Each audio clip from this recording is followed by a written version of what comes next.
सो companies में ना meetings होती हैं और मीटिंग्स में क्या होता है, वोटिंग होता है।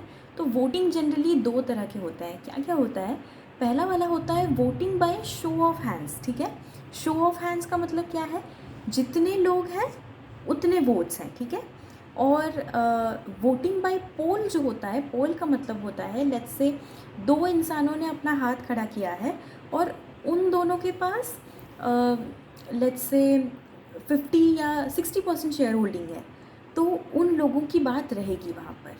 ठीक है, इसका मतलब होता है 1 share equals to 1 vote, 1 share equals to 1 vote. So ये जनरली बड़े बड़े कंपनीज़ में एप्लीकेबल होता है वोटिंग बाय पोल, और मोस्ट ऑफ द कंपनीज़ में voting by show of hands ही एप्लीकेबल होता है। तो अब बहुत सारे लोगों के दिमाग में ये क्वेश्चन आएगा कि गारंटी कंपनीज़ में तो शेयर्स होते ही नहीं हैं, तो फिर वहाँ पर वोटिंग बाय पोल कैसे होता है। तो वहाँ पर क्या होता है ना, हर एक मेंबर वहाँ पर गारंटी दिया रहता है, कुछ ना कुछ सर्टन अमाउंट का गारंटी दिया रहता है। तो जिस मेंबर की गारंटी सबसे लोएस्ट होती है उसको एक वोट माना जाता है, और उस हिसाब से जितने जितने मेंबर्स होते हैं, जितने जितने मेंबर्स जितना भी गारंटी दिए रहते हैं, उस प्रोपोर्शनेटली उनको उतने वोट्स में काउंट किया जाता है।